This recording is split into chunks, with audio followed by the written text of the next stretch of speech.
You know, I always start my morning with some quiet time. As the world stirs awake, there's a gentle silence that blankets everything. It's during these moments that I find clarity. This is when my mind, much like a farmer surveying his fields, starts planning for the day ahead.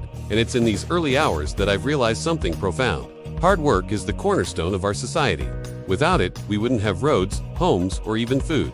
Meet a farmer. He wakes before the sun paints the sky, his day stretching before him like the endless fields that surround his small home. You'll often find him standing amidst his crops, a figure dwarfed by the immensity of the land he tends. With calloused hands and a weathered face, he embodies the spirit of hard work, his life a testament to the sweat and toil that nourishes our world. Now, as the sun ascends higher, casting its warm glow over the horizon, the farmer guides his tractor across the rows of crops, each movement a practiced dance he's honed over years. The engine's hum merges with the chirping of birds, creating a symphony of rural life. Around him, the land awakens, breathing in the promise of another bountiful harvest. He works 12 hours a day, 7 days a week. His labor feeds the town. His crops fill the markets. His sweat keeps the nation alive. Yet when the season ends, he has barely enough to survive. If hard work made people rich, this farmer would be a billionaire. But he is not. Far away in glass towers and boardrooms, where the air is thick with ambition and the only view is of other buildings, sits a man in a suit. His tailored clothes speak of expensive fabrics and impeccable taste. Outside, the relentless hum of the city serves as his soundtrack, a constant reminder of the never-ending hustle. The city man sips his coffee, a rich, dark roast that costs more than the farmer's daily wage. He checks his tablet, the screen illuminating the sharp angles of his face. Stock prices rise and fall like the tides, marking another successful day in the city. In 1 hour, he earns what the farmer may not see in a year. And it's not just him. There are countless others like him in this concrete jungle. These individuals have never planted a seed, never bent their backs to the earth, yet they reap the rewards of the farmer's toil. They live in mansions while the farmer struggles to make ends meet. They drive luxury cars while the farmer walks or cycles. Their children attend prestigious schools while the farmer's dream of education for his kids seems distant. The question is, why? Why do these city dwellers, these distant beneficiaries of the farmer's sweat, enjoy such luxuries while the farmer himself grapples with basic needs? The answer lies in the system that rewards not the effort, but the ownership, the land, the tools, the systems. In this system, the farmer is just a cog, working tirelessly, but never truly benefiting from the fruits of his labor. The real wealth is reaped by those who own the means of production, by those who don't get their hands dirty, but whose minds strategize and capitalize. They are the ones who multiply their efforts, not by giving more of their own, but by taking a larger share of what others produce. The city man glances out of his high-rise window. Below him, the farmer's fields stretch as far as the eye can see. Fields that feed the city, fields that clothe the nation, fields that are the very foundation of their prosperity. And yet, the connection between the two seems lost. As the day wears on, the city man makes phone calls that affect markets, influencing the flow of money in ways the farmer can only imagine. He signs documents that determine the price of commodities, decisions that impact the farmer's income. The city man builds empires, amassing wealth that the farmer can only dream of. Meanwhile, back in the fields, the sun climbs higher, its heat intensifying. The farmer wipes the sweat from his brow, each drop a testament to his hard work. He too dreams of a better life, of a future where his children don't have to work the fields from dawn till dusk. He longs for a life free from the constant struggle, a life where he doesn't just survive, but thrives. His hands, rough and scarred, hold the plow, each line etched with the stories of seasons gone by. Under the blazing sun, his world is one of dirt and sweat and the relentless cycle of planting, nurturing, and harvesting. He is a silent giant, strong and stoic, his spirit unbroken despite the weight of his existence. Now, as the sun begins its slow descent, casting long shadows across the land, the farmer surveys his fields, a sense of pride washing over him.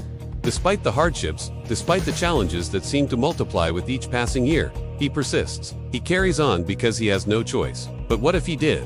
What if he realized that hard work alone was not the path to prosperity?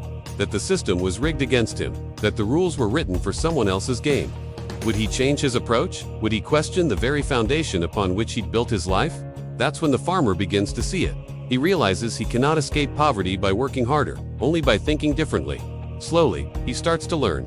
He saves a little from each harvest, invests in better seeds, in improved tools, in training for his children. He diversifies, branching out into new crops, exploring new markets. It's a gradual shift, a change in mindset that comes with age and experience. It's the wisdom born out of years of toiling under the sun, the resilience forged in the face of countless challenges. The farmer starts to take calculated risks, to experiment, to innovate. He seeks advice from experts, studies market trends, plans for the future. With each passing year, he becomes more than just a farmer. He transforms into an entrepreneur, a leader, an inspiration to his community. He employs others, providing jobs and income to those around him. He becomes a force to be reckoned with, respected, admired, envied, even once the city man looks down at the farmer's fields with a sense of disconnection. Now he sees the farmer not as a nameless, faceless provider, but as a fellow human being, a contributor to the very fabric of their society. He recognizes the value of the farmer's labor, the unseen hands that have made his own success possible. The farmer reads books on management, on finance, on leadership. He attends seminars, eager to absorb every bit of knowledge that can help him grow, not just his crops, but his understanding of the world. He becomes a voracious learner, constantly seeking to improve, to evolve. Then one day, the farmer stands tall, not just because of his age, but because of the respect he has earned. His stature has changed. He is no longer the stooped figure wrestling with the land. He is now a leader of men, guiding, inspiring, creating. He owns the land, not just as a farmer, but as a steward. He owns the tools, the equipment, the systems that make his farm thrive.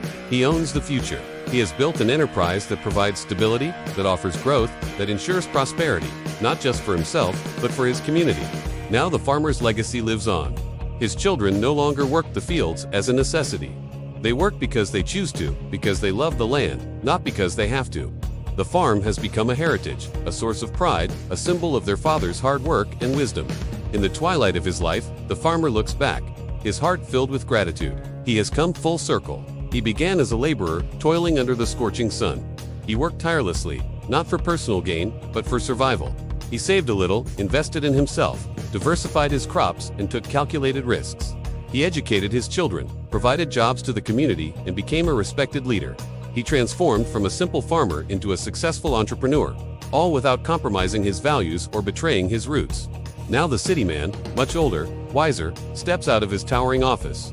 He too has played his part in the grand scheme of things, but as he gazes at the sprawling city around him, he feels a sense of emptiness. He has worked relentlessly, driven by ambition and the desire for more. He has climbed the corporate ladder, earning recognition and amassing wealth. But at what cost? He wonders. He thinks of the farmer, the quiet giant who toiled under the sun. He remembers the man who grew his empire, not on the backs of others, but with his own two hands. He thinks about the sweat, the blood, the sheer grit and determination it must have taken to turn mere soil into a thriving enterprise. And then he realizes, hard work is noble, but leverage is powerful. If you want to rise, don't just work harder, work smarter. Build leverage. Because effort alone will not set you free, but leverage can change everything.